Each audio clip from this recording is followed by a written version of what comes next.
time today to talk a little bit about what we do here at the University of St. Thomas. So the University of St. Thomas Veteran Success Center, today we're going to talk about who we are, what our mission and vision is, what sets us apart from other institutions in terms of what we're doing for veteran students, the services that we offer, and kind of give you a little overview of what our current veteran student population looks like on campus. But before we get started, I'd like to introduce myself. My name is Trisha Ruiz, and I am the Director of Veteran Services here for the University of St. Thomas. I am an Army veteran. I served 6 years as a military police officer. I was stationed in Fort Leavenworth, Kansas. And my last 3 years, David, I was actually stationed at Marine Corps Air Station Miramar. So the last 3 years of my contract, I was on a Marine base working for a naval unit. We had just moved over to ACUs, the new Digis. Well, it was new to us then. So that was a fun time because I was constantly explaining, why are you here? And what uniform is that? Doesn't everybody, in case everybody doesn't know, that isn't that where Top Gun is? It sure is, yep. So I was a military police officer, but I was a correctional specialist. So my first 3 years, I worked at the maximum security prison in Leavenworth.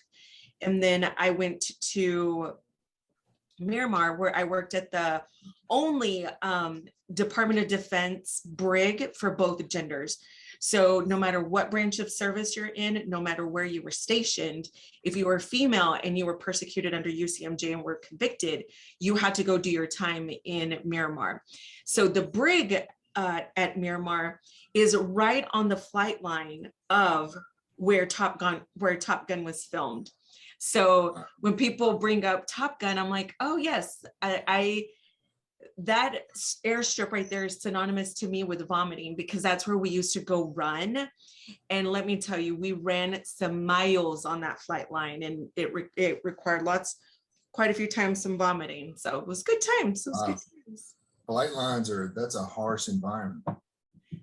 It was. So, that wind kicked up, woof, good luck. Awesome. So I served from 2002 to 2008. And when I separated in 2008, the reason that I separated was because I had fast-tracked my career in the military. I was promoted to E6. I was a staff sergeant at 4 years and 3 months. And so at the time, the Department of Army there were two ways for you to go on. There were two tracks for you to make what we called 7 and 7, E7 in 7 years. The first track was to go become a recruiter. The second track was to go become a drill sergeant. So in 2006, when I was promoted to staff sergeant, I was placed on orders to go. I was Department of Army selected to go to drill sergeant school. Well, drill sergeant school is no joke. And about a week before I received those orders, I found out that I was expecting my one and only daughter. So my orders got pushed back. They got pushed back to 4 months after my daughter was born. So the Department of Army expected me 4 months after giving birth to my daughter to be in drill sergeant school shape. Just let that sink in for a second. Drill sergeant school shape.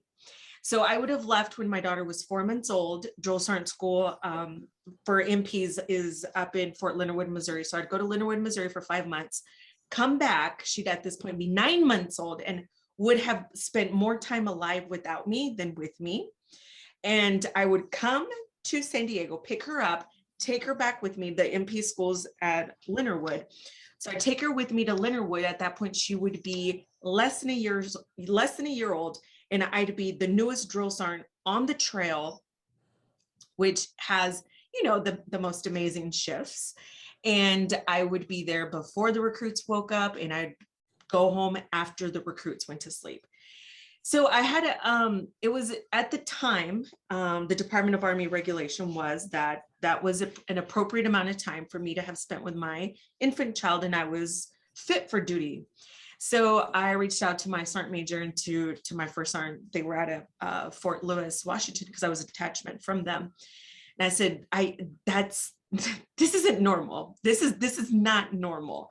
I cannot be in tip-top shape. Mind you, I was DA selected to take this. And I said, you know, if I'm that top notch, that you want me to go and train the next set of soldiers coming into the United States Army, why am I not worthy pushing back my orders a year? But the tempo at the time, this is 2006, so we were really struggling with filling those billets because so many MPs at that point were going down range that there was essentially no way that they could help me with that. And I understood it. It was an organizational mission that we needed to fit. And it just simply wasn't for me. I could not be an effective mom and I could not be an effective staff sergeant at the same time in the capacity that they both needed me. And I knew my role was not, I was one person, I could not fulfill both of those very important roles. So I chose motherhood. So I separated. I ended up not re-upping. I would have needed to re-up in order to have enough time on my contract to go fill that. And so I just simply didn't re-up. I am from the Texas Hill Country area, very small town. I had no idea what was next. I was going to be what town?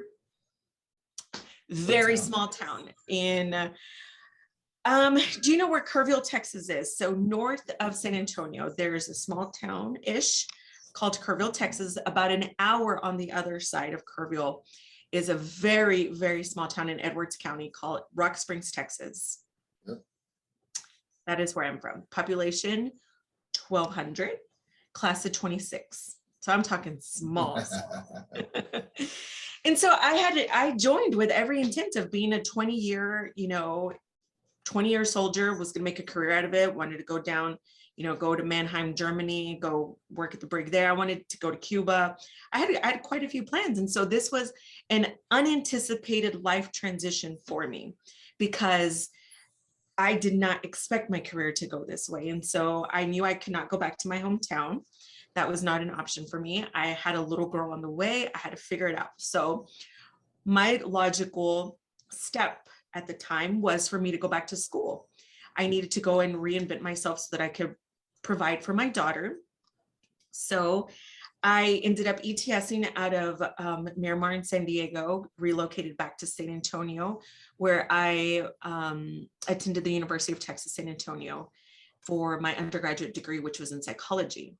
At the time, my thought process was, well, I want to become a licensed clinical social worker because what I wanted to do was have the focus of my practice help veterans who were coming back downrange. Again, at this point, we were not in Afghanistan yet. We were still in the thick of Iraq. And so I saw my friends, the person that left was not the same person that came back. It was not the same person. And because I did not deploy, I thought maybe this is my way because I felt my veteran status was minimized. And this was a story that I fed myself, was that my service was nowhere near as important as those who did go downrange. So for the first couple of years after I separated from the military, it wasn't even part of my vocabulary. I didn't identify, I'm Trisha, I'm a mom, I'm from Texas. Saying that I was a veteran was not part of even the first 7 things that I would say about myself. And so I did my undergraduate in psychology, and I immediately went into a master's of social work program at UTSA as well. That particular program was a night program. And so I had an opportunity to go work for Texas A&M University, San Antonio. During my undergrad, had served as a work study at the UTSA Veteran Service Office.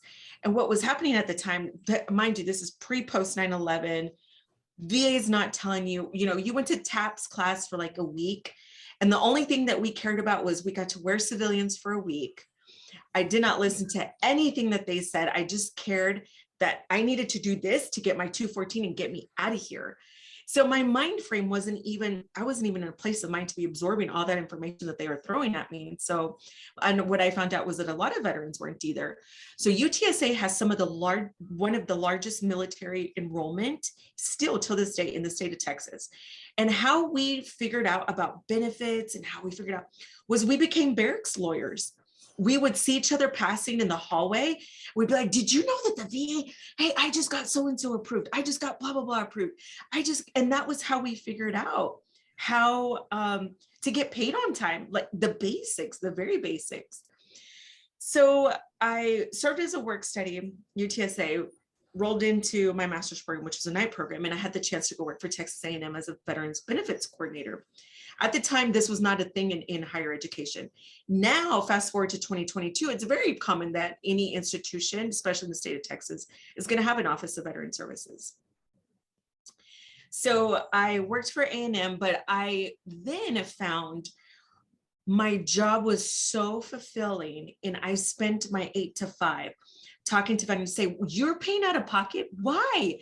Look at this program. Look at what you can do with this. Let me help extend you with this. And so one of my top 3 personal values is education, because to me, a small town girl who needed to end that cycle of poverty and get out of that, my way out was the military and education. So at the end of the day, nobody can take your education away. Nobody can earn that degree for you. That is something that only you can do. And I find it very valuable. And so it allowed me to match my passion and my purpose. And that's how I've been in this field for quite a while, 11 years now. And so I ended up switching my master's degree. I changed my master's degree to a master's of education in student development from Angelo State University.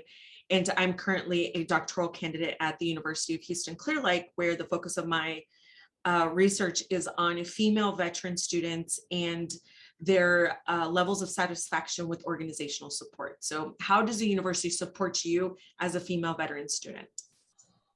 That's a little bit about myself. David, I heard the part where you're a Marine. Where were you stationed at? Stationed in Kaneohe Bay, Hawaii. Oh, nice. Oh, wow. Very nice. 4 years? 4 years, yes. 4 years.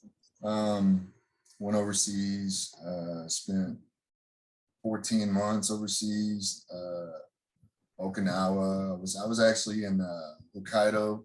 Okay. During the Winter Olympics in Nice. 98. So Nice. So, but it was interesting. And from what year to what year were you in the Marine Corps? 94 to 98. 94 to 98. Awesome. Yeah. And Miss Lena, I did catch you were in the Army as well.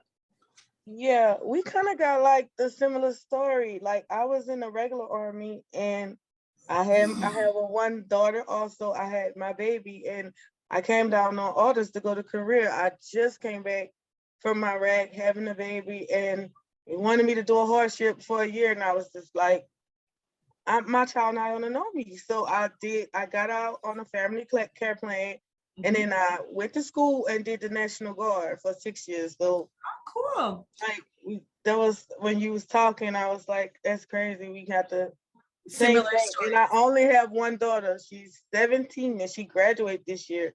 And you know, so my daughter's 15, so she's right behind yours. Yes. That is absolutely that's why the focus of my research is the way it is, because once I finish that this semester, some of my long-term work is going to look at the female veteran experience and the lens of being a mother.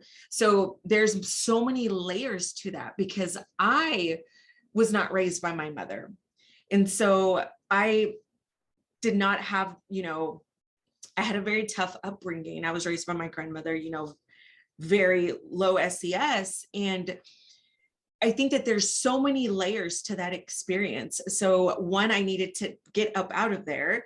But then when I added the element of being a mother to my career in the military, my personal experiences of not having a mother really played into my choices as a career soldier. And so I think that the Department of Defense needs to take a look at those policies, because when you look at retaining very qualified women, you cannot minimize our role as a mother and you get to tell me what is a healthy time for me to be away from my child. So I think that the military really has a long way to go in terms of retention practices for women that are in their ranks, that are phenomenal NCOs, phenomenal officers, very qualified to be there, but you can't minimize our life experiences, that we're not just a soldier.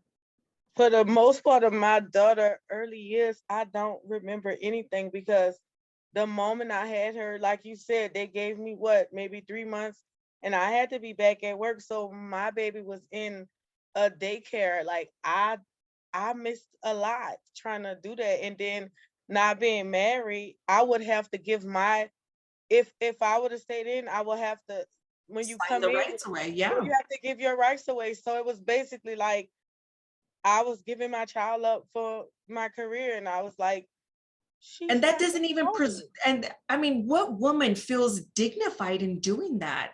You know, those the concepts of how that system is made up is so antiquated, and definitely needs some refinement for sure. And I look forward to engaging in those conversations in through research, because you know, that's what drives a lot of these big decisions is research. Can you prove that these things have had a long lasting impact? Yes, we sure can. And so that's that.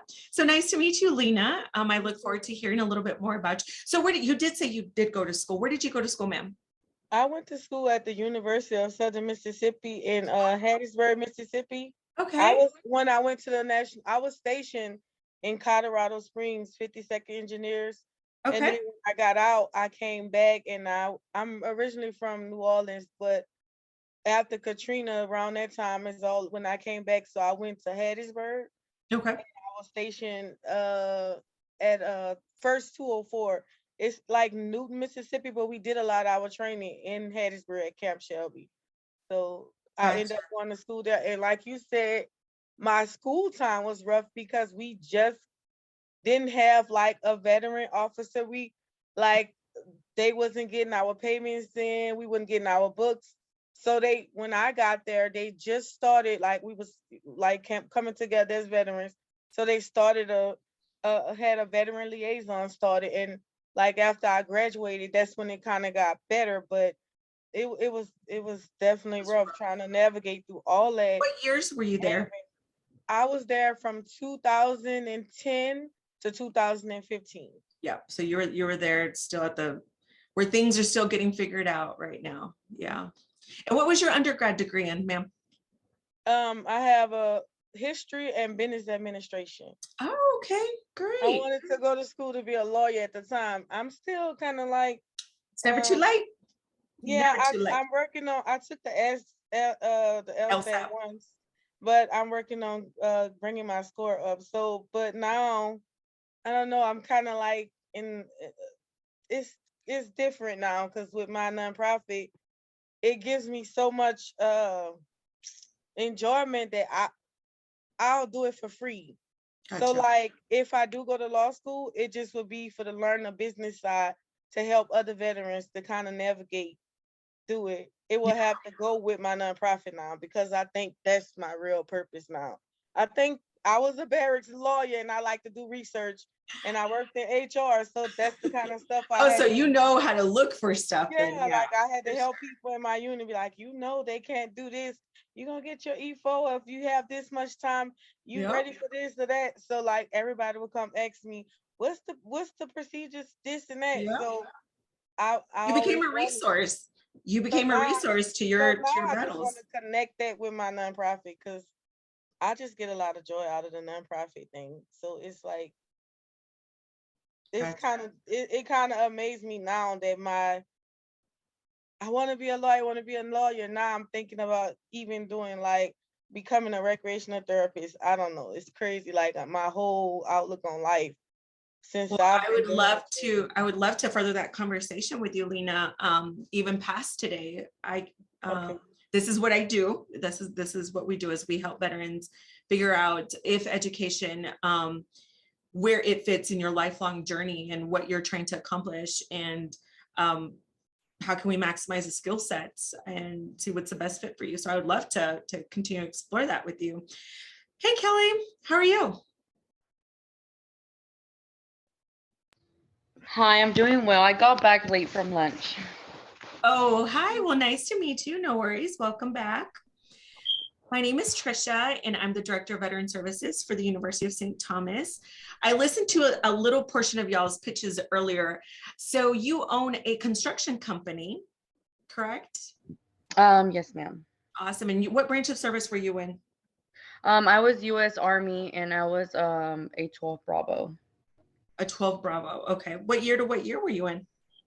I was in for 18 to, no, 17 to 19. 17 to 19. Okay. Mhm. So are you National Guard? Are you a reservist, or were you active duty? No, I was active duty. I got out, I was med boarded out. You were med boarded out. Okay. All right.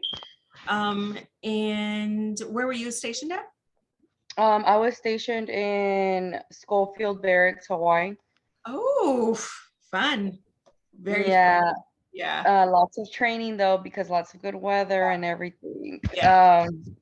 And then I went to South Korea with my unit Okay. on it. Yeah.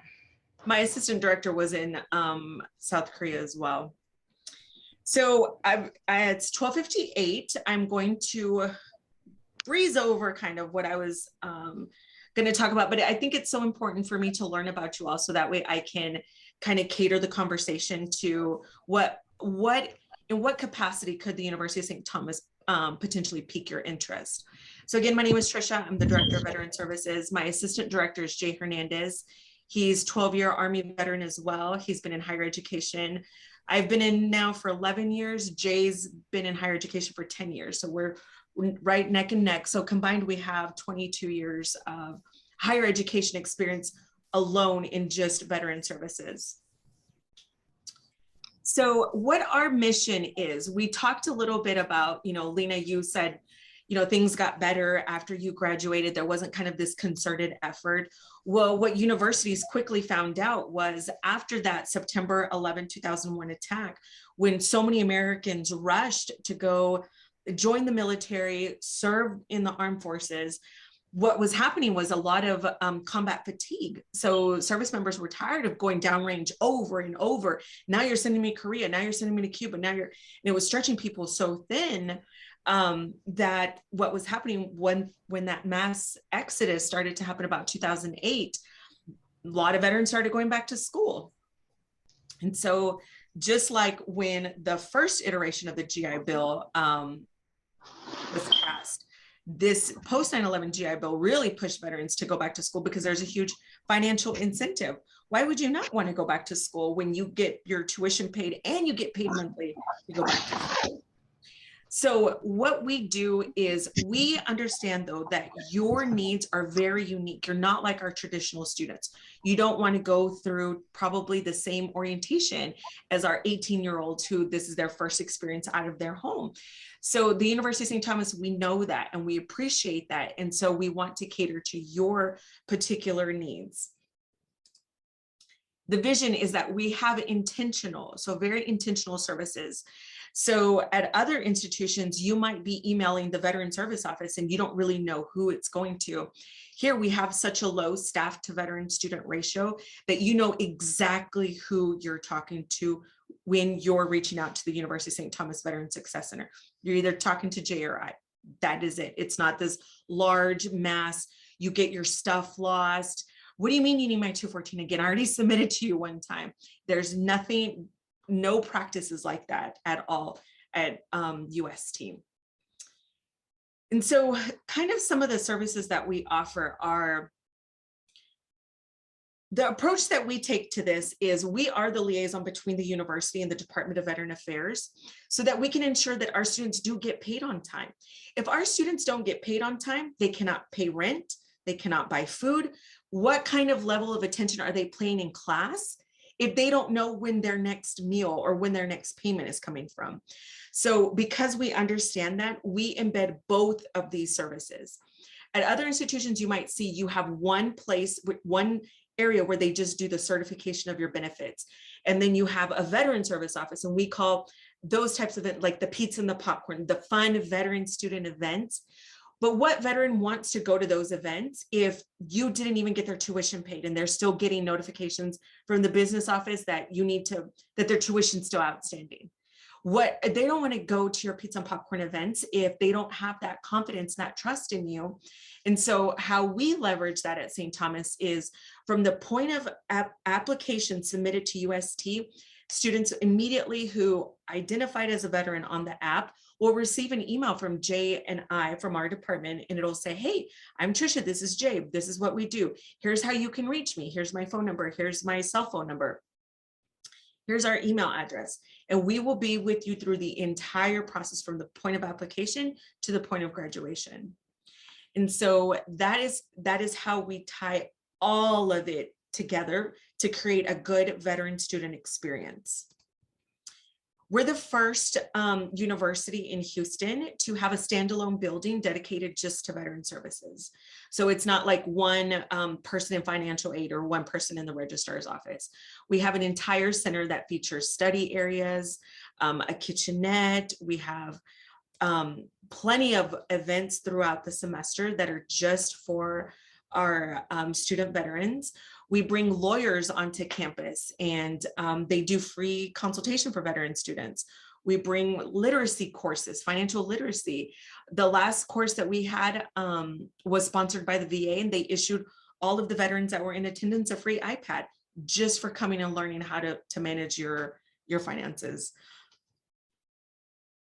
But what makes St. Thomas different than other institutions? So again, the university has they put their money, where they believe they have a lot of interest, and that is in our veteran students here at UST. We're the only one that has a standalone building. We're also bringing on a veteran learning living community. So for that particular portion, we have in mind service members who are leaving, unmarried, probably going from the barracks. We want to create a living learning community here on campus. So they're just essentially checking out of, let's say, Schofield Barracks, and then checking in to St. Thomas, where they can reside here, live amongst other veterans, and immerse themselves onto our college campus. We were ranked number 11 best college for veterans by US News and World Report. And that is a designation that we're really proud of, because that's not something like the military friendly designations that you often hear about. So those are paid advertisements. US News and World Report doesn't give you the opportunity to do paid advertisement that could sway the results of where you get ranked. So we take a lot of pride in that particular designation.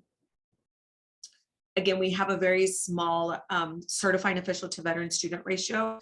So it's never difficult to get a hold of us. You don't know, the VA itself is a hard organization to navigate. We need to make ourselves as accessible as possible to offset the challenges and the red tape that the Department of Veteran Affairs can bring. And so that's a crucial element of our department as well.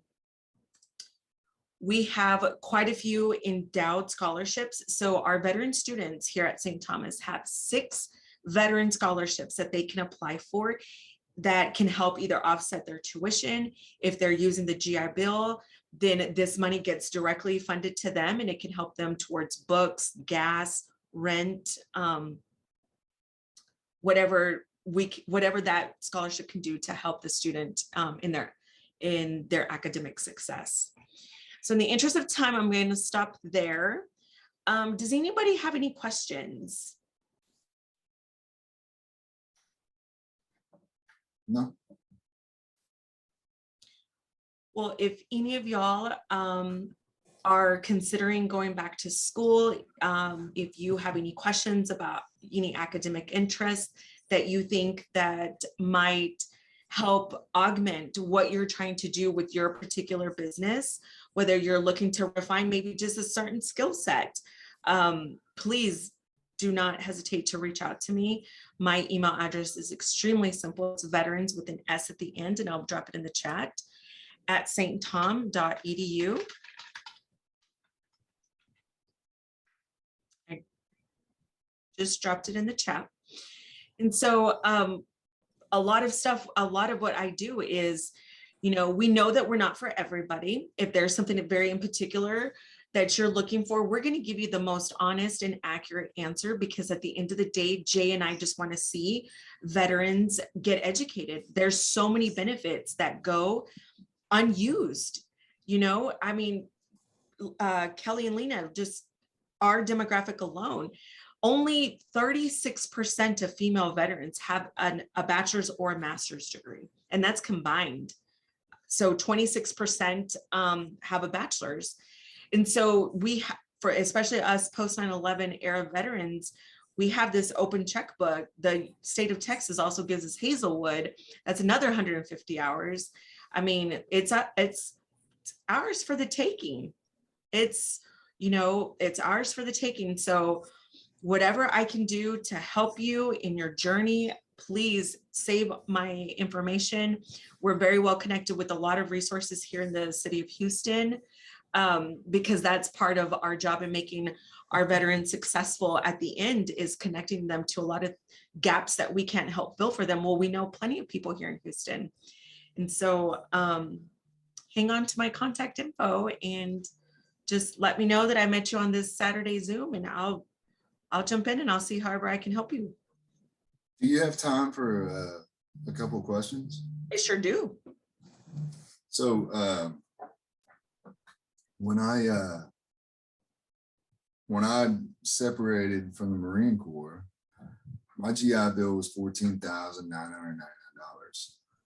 And at the time, so I used that for my associate's degree. I believe I still have Hazelwood. Mm-hmm. You probably do. I used maybe one semester of it, maybe. Does that ever go away? It does not. It does not go away. And I'm not sure if you have any children, but Hazelwood is also extended to your children as well. I give them plenty already. Do what? I said, I give them plenty already. Well, tuition is expensive. Tuition is very expensive. And so that is often a lot of times what we do is we educate veterans, like, why are you paying for that? You could be using this. Don't pay out of pocket for that. So the Texas Veterans Commission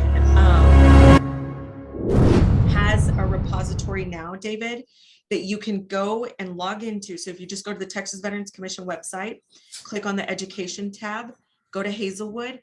They have a Hazelwood database now. So you're just going to go in there, you're going to put your social security number in there, and it'll tell you how many hours you've already used.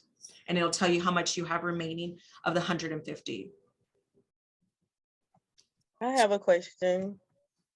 Yes, ma'am. So I use all of my GI Bill to get my BA, and I don't get Hazelwood because I didn't sign up in Texas. Okay. So like if I would want to come to, like, I guess get my, do y'all even provide like a law? Could I get a law degree? Do you guys like a? So we do not have a law school here at the University of St. Thomas. We do have a JD MBA, so a Juris Doctorate / MBA consortium. So you would do the MBA portion here at St. Thomas, and then you would do the law portion with one of our partnering schools. What the reason that we created that track was because what lawyers were finding was they were going to law school and earning their Juris Doctorate, starting their own practice, but realizing that they did not have the skill set to run a business. A law firm is a business. And so we paired those two programs So I'd be more than happy to share all of that with you. Okay, I think I can get what I did. I forgot what it's called. I'm service connected with for a disability. So If you you just are over 20%, I absolutely yeah, I'm over encourage you. 20%. I need to get your You need to information apply because for I want vocational rehabilitation. to. Okay. Right now is this is the highest amount of lawyers, or soon to be lawyers, I should say, law students in the voc rehab program in voc rehab history. Before, they used to say, we don't pay for terminal degrees like that. The statute itself has changed, and there are plenty of veterans that are in law school and that are in medical school that are in that program. And that is a very financially inclusive program. I mean, they pay your entire tuition. They give you a monthly stipend. They give you a computer. They give you a printer, whatever you need that law school might require, softwares, any of that type of stuff. Voc Rehab pays the entire bill. Okay. So I would definitely recommend you approach that avenue. So I think I was approved for it, right? Mhm. So they just waiting for me to get accepted into the school. But Gotcha. I applied for 2 schools, but my LSAT wasn't high enough. score wasn't high enough. So Yeah. now I'm just kind of like studying to try to see what I could do. Do some prep courses, find some LSAT prep courses that have the best results. Now, the most expensive LSAT program doesn't always mean that it's the most effective program. So look at the statistics of how many people have taken your LSAT prep course and went on to improve their LSAT score. That should be the key in selecting which LSAT prep course to go to. Okay, thank you. Any other questions? Do you have a phone number or office number? I do, yeah. So Can I have it? the university cell phone number is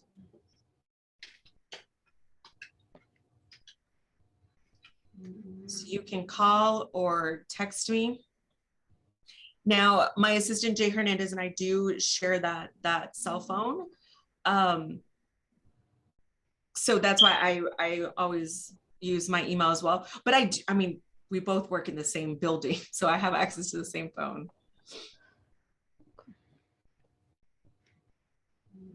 Yeah, Kelly, do you plan to go back to school, or is school kind of in your? I have a lot of college classes done. I was enrolled while I was on active duty, and I did plenty of college courses when I was in high school as well. I kind of went to different schools. I was going to CTC, Central Texas College, and I don't know if you guys operate the same way they do. That's another question I actually had. They do different kind of classes. I don't know if everybody does that because I'm not familiar with lots of school stuff. But they would do like they would have classes starting up all the time. Like it wasn't just like, oh, you need to enroll for fall semester or whatever. I don't know if that's something you guys do. So CTC is has what we call a rolling academic calendar. They have constant start points. So they're not a traditional long-term semester. We are a traditional fall, spring, and summer institution. Now, I too, so when I was stationed in Kansas, I went to Kansas City, Kansas Community College. When I was in high school, I took college courses. So that's 2 schools. I went to San Diego and I went to National University. So by the time I got to UTSA when I got out of the military, I had a modge podge of classes that didn't really fit. It was just a whole bunch of just randomness that I needed promotion points for. And so there are schools, Kelly, that will help you leverage all of that credit. But what you need to do is you need a degree to show for it. You've already put in the time. You've already put in the time. You've already taken the courses. Now you need something to show for it. And so if you are looking to go back and kind of round that out and finish up that particular part of your life, I'd be more than happy to do a one-on-one with you, take a look at what you've taken. I'd like to see kind of what your academic interest is, and then I can help you map out what schools would be the best fit, because something that I wish, this is how we operate our center, is we tell veterans what we wish somebody would have told us. Man, I wish somebody would have told me that. I could have cut out so many bad decisions, so much waste of my time. Life is short. So what I could do on a one-on-one with you, Kelly, is, again, take a look at what you've already taken, what you're trying to do, what your end game is, and then I can help you figure out the path that is quickest to that. Yes, that's what the answer I was looking for. What we can do is you and I can set up a one-on-one Zoom. If you just email me, veterans at St. Tom, to say, just Kelly, from Saturday, I'd like to schedule a Zoom with you. And then I'll send you a link, and you can schedule one with me, and we'll get it wrapped up. Okay, thank you.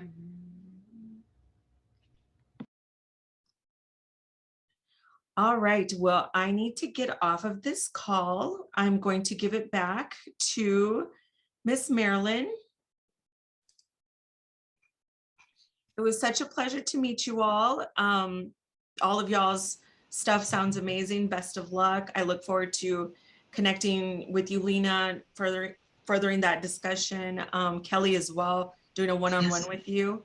And then David, please hang on to my information, and